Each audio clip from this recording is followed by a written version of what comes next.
All right, boys and girls, welcome back to another exciting video on the channel. It is actual Memorial Day. We're at one of the bigger lakes here in the northeast part of the state, especially one that sees quite a bit of boat traffic on a holiday weekend. Not one that I normally typically fish this time of year, but one that I really enjoy fishing. So we are here late afternoon. Time check now is like 4:15. A lot of the holiday boat traffic is actually starting to clear out. All the points we're gonna fish on this shoreline here are completely void of anybody fishing, so that's kind of why I do like holiday weekends, because everyone leaves early. Name of the game today is running bottom bouncers along offshore structures. So like I said just before, we're gonna run a lot of these big shallow main lake points that stick out. We're sitting on the north side of the lake and we got a really good kind of southeast or southwest wind blowing in, sorry. So I have high hopes. The water clarity looks good. Water temp is just under 75. So I have a sneaking suspicion we're gonna catch some walleyes today, but we're gonna be talking about bottom bouncing, which is one of my favorite techniques to use this time of year. So we're gonna be running the brand new Fox River 7-foot medium casting rod. This is actually one that we had developed for bottom bouncing. It's a little bit stiffer in the tip than I would normally prefer. I really like a medium moderate action, but this one was made for running heavier bottom bouncers, and that's kind of what we do too. 1.5 to 2.5 ounces depending on the depth of water you're in. Been using this here for the last couple weeks, so excited to show you guys what it's capable of. But running that on a Shields branded Okuma line counter reel, real low profile one. This one's actually made for bottom bouncing. It's got a flip and switch on it, so it's all just one-handed operation. You don't need your second hand to re-engage the reel when you want to let line out. But we're gonna start out a lot of these points that we're fishing, we're gonna be running just a little bit shallower. So I am gonna start with a 1.5 ounce bottom bouncer here, if I can get it over here. And then we've got just about a 3.5, maybe 4-ish foot lead to a max smile blade on a slow death hook, couple of beads on there, half a night crawler. About as bread and butter as it gets this time of year. We're gonna be running, I don't know, anywhere from like 1.2 to 1.3 just because the water's warm, and obviously we've got a lot of wind and chop to combat too. So we're gonna get these rods rigged up, get them in the rod holders, and see if we can't drum up a couple walleyes. And I say drum up because we are gonna have to weed through some drum too. So let's get some night crawlers on these guys and see what these Fox River bottom bouncing rods are all about. All right, well, we are just gonna maybe go ahead and start out with my two go-to colors here, pink and purple. Only gonna run 2 rods in the back of the boat here. Normally I will run 4 rods, and we'll get to that here in a second. 4 rods obviously with clients on the boat, but just gonna be running a 1/4 of a night crawler on each of these rigs here. It's just about as easy as it gets, but there is a lot to bottom bouncing, and that's kind of what we're going to go over today. So we got one rigged up, get it in the rod holder, get the other one here.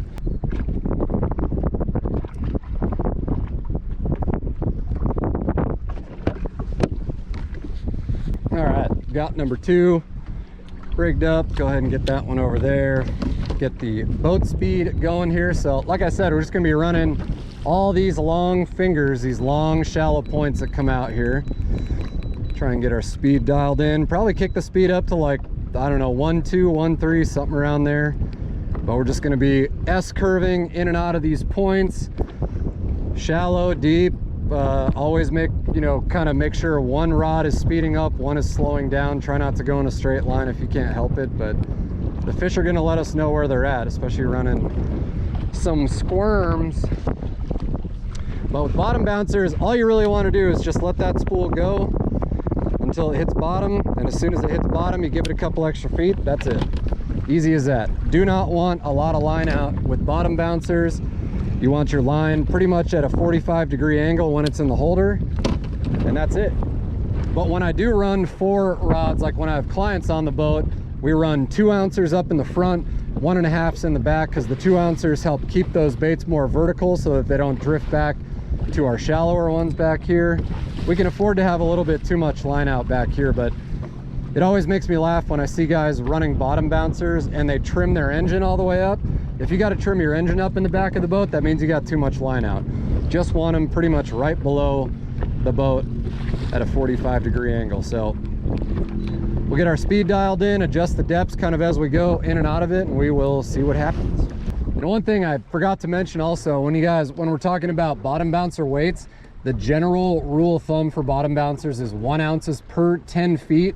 and 1 mile per hour. So I generally kind of stick to that 1.5, but obviously run the 2 ounces up front. But when you're thinking about weights, 1 ounce, 3/4, ½ ounce, whatever, I always kind of err on the side of going a little bit heavier than what you think you need so those baits can stay vertical. But if we're going to talk technical, 1 ounce per 10 feet of water that you're fishing. Oh, there's one. Got one going. That didn't take long. He dropped it, but maybe he'll pick it back up. Yep, he's on it. Oh, I missed him. No. Come on, pick it up again. Should have waited. That's one thing I guess that I forgot to mention about when you run bottom bouncers is that 90% of the time you're going to catch way more fish with the rod in the rod holder versus if you're holding on to it because you're probably going to set it too soon. That one I should have let him sit on it for just a little bit longer, but we've been pulling here for, I don't know, less than 5 minutes and got our first sign of life. We'll check the night crawler because we got robbed, but that was a walleye. So that being said, when a walleye hits a bottom bouncer rig, 95% of the time all you're going to see is that rod slowly just load up in the tip like that, like this guy. There's one on this one. That one didn't load up super slow, but it does feel like the right flavor. Hopefully it's not a white bass or something undesirable. Nope, it's got teeth. Babe, we got our first one. Come here, baby.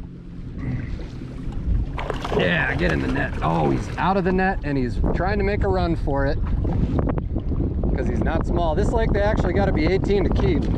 I don't know if we're going to keep any. Now he's all wrapped up in his gill there. Come here, buddy. Oh, up, up, up.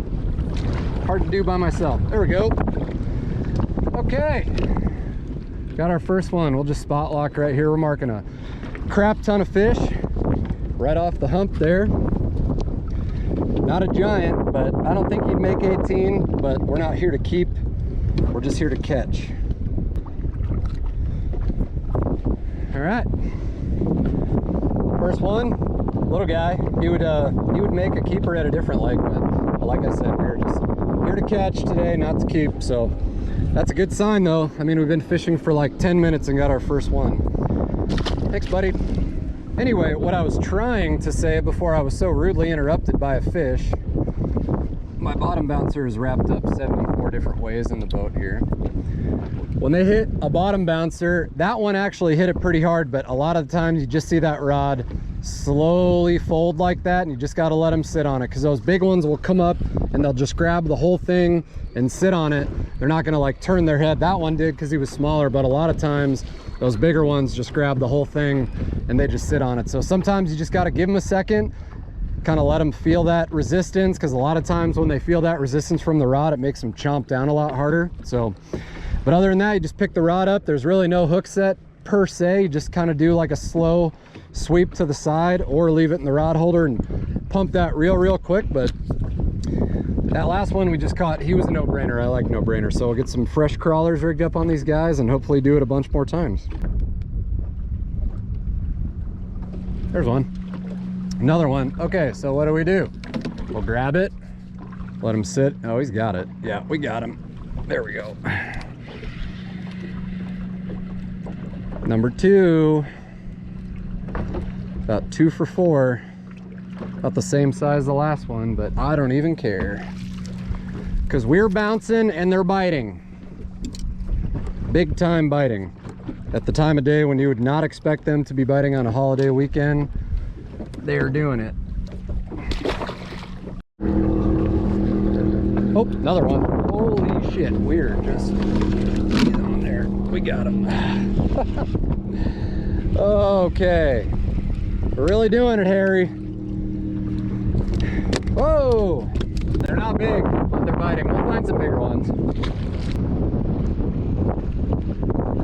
Dude, there's another one. We're crushing. We're crushing the babies, but it is so fun. After where we just came from. Well, maybe he's not super small. Yeah, he's the same size.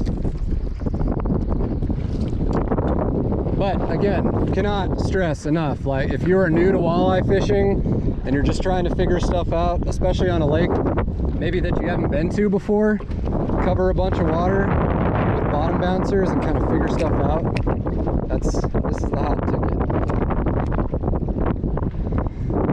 Walleyes.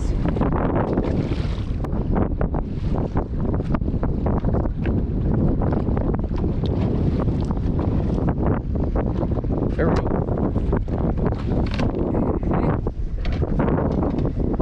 5.5 feet of water. 5.5 feet of water. It's all the same fish, and I don't care. Oh! He's doing the same thing as the last one. Hey, bro. Come on. Come on. Let me show you off. Wow. Wow. Dude, are you serious right now? Come on. I can't even keep rods in the water. Cannot even keep rods in the water. So many babies. So many small fish. How many are we gonna have to cut out of this video? Could have worse problems.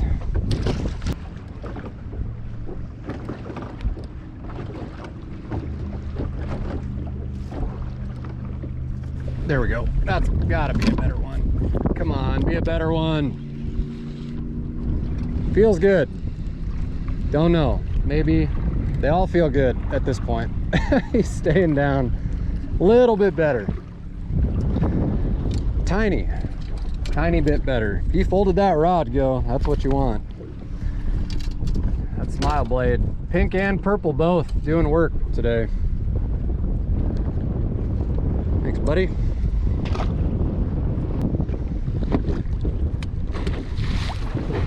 Oh, there we go.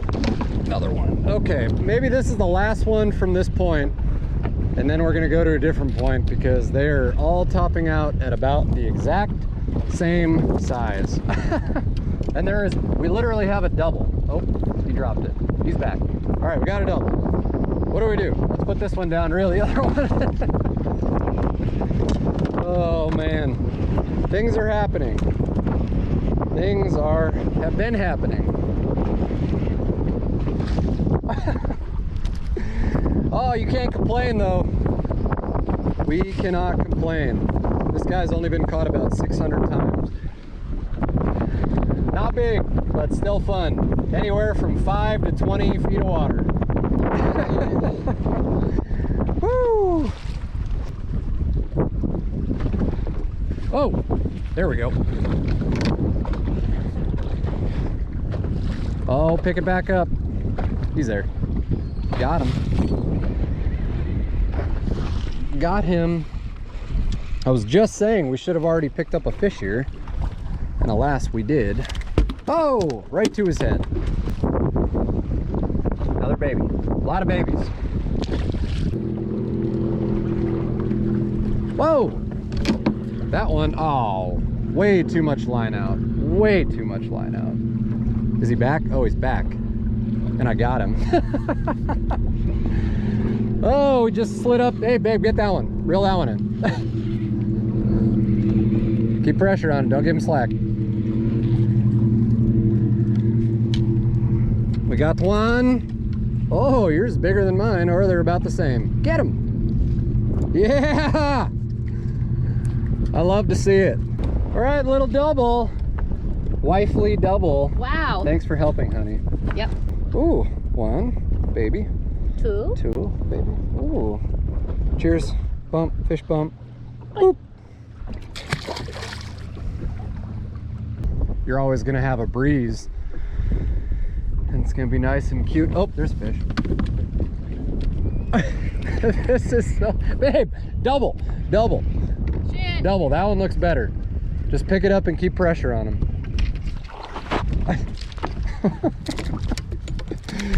Oh, what more could you ask for except for bigger fish? Number one, same fish every time. Oh, sorry. Every time. Doesn't matter what color, they like pink, they like purple. No. How don't know what we do. Do we go somewhere else or do we just keep doing this? Who cares? Oh man.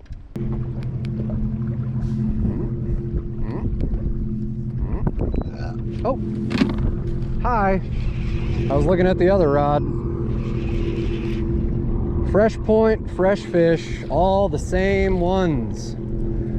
We'd be eating good if we were at a different lake, babe. But good thing we're not fishing to eat. But on another lake, that would be a fine 15-inch specimen to eat. We'd love to see it.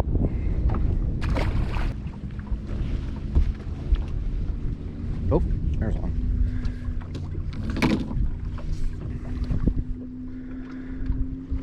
Oh, and we got him.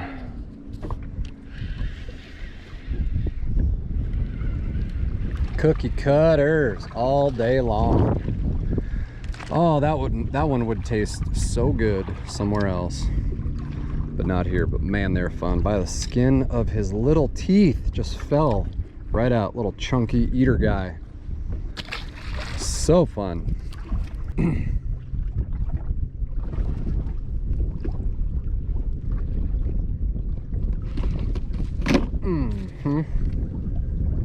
Please be a walleye.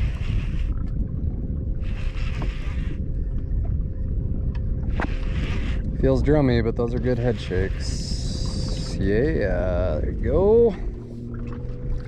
Ooh, a sauger guy. That's our first nice sauger today, and that is how we will end this video, unless of course that other rod goes off here. But this lake is chock full of saugers as well as walleyes. Probably have terrible lighting on this fish to do justice for how pretty that guy is. Not a big one, even kind of, but super fun. So let's go over and recap the finer points of everything that we talked about today. All right guys, so first thing, obviously, just like we talked about at the beginning of the video, rod selection for bottom bouncing is very important. And again, this is the 7-foot medium fast casting rod from Fox River, one that we designed specifically for bottom bouncing. Like I said before, in previous bottom bouncer rods that I've used, I've almost preferred just a little bit more of a moderate action in the tip, but this one allows us to fish much heavier bottom bouncers. And again, when that fish picks the bait up, sometimes it doesn't really matter if they feel a little resistance on the tip, because it makes them chomp down on that bait just a little bit harder. So that one's obviously key. As far as the reel goes, I mean, you guys can use a spinning rod if you want to for bottom bouncing applications, but I like having a bait casting reel with a line counter and with a flip and switch, so it's all one-handed operation. You just want to let line out real quick like that without having to re-engage your second hand to re-engage a reel. I find that to be really plays to my advantage. And also having the line counter on there with clients in the boat, I can tell them exactly in the front of the boat how much line they have to let out, just in case they don't know when that bait hits bottom. And then as far as the line, again, 15-pound braid. You guys, I mean, a lot of people like using mono on bottom bouncing applications because there's a lot more stretch, but I like being able to feel exactly what I'm going over, and that pertains to whether I'm on mud or rock or anything like that. I know exactly where I'm at, so I really do like using braid. And then spinners, I'm a huge fan of the Max Smile blade. This is the super slow death from Max. It's got a couple extra beads that I've added on there, and then obviously the slow death hook. But you guys in dirtier water applications or for bigger fish can use those really big Colorado style blades. I think a lot of these fish are a little bit too pressured on these lakes for those blades, so that's why I like being a little bit sneakier with that Max Smile blade. So, but as far as the application itself, again, speed is key. You guys will see I always have my hand on my remote when I'm running bottom bouncing trips, because I'm always adjusting the speed up and down from 0.8 miles an hour to 1.5 miles an hour, depending on the wind direction, the wind speed, just exactly how aggressive those fish are. So, but always paying attention to your map. We literally fished 3 different points today in like 2.5 hours and probably caught close to 35 or 40 walleyes. So always S-curving in and out of those contours on the points. Don't ever just go in a straight line unless you're running boards, of course, making a 2 or 3 mile long pass like on the big water when you've got planer boards and stuff. But I really like using bottom bouncers for precision trolling on contours and picking a spot apart, figuring out exactly where those fish are on a spot. Make sure you guys go out and pick up one of the new 7-foot medium casting rods from Fox River. for your next bottom bouncing application if you guys are in the market for it. Use my discount code in the description below. I will make sure to have all the gear and everything listed in the description. For now, I don't know how many more walleyes we can catch. I don't know how many walleyes are actually going to make this video because we caught an absolute shit pile of them. So hope you guys found this one to be very informative. This is my bread and butter technique on guide trips and just pretty much throughout the entire month of May and June. I think we could have caught them just however we wanted to today, whether we were trolling, casting, anything really. I mean, they were biting pretty much anything. But if you guys are new to walleye fishing, make sure to get yourself a bottom bouncer setup. Once again, hope you guys enjoyed this one. We'll see you on the next video.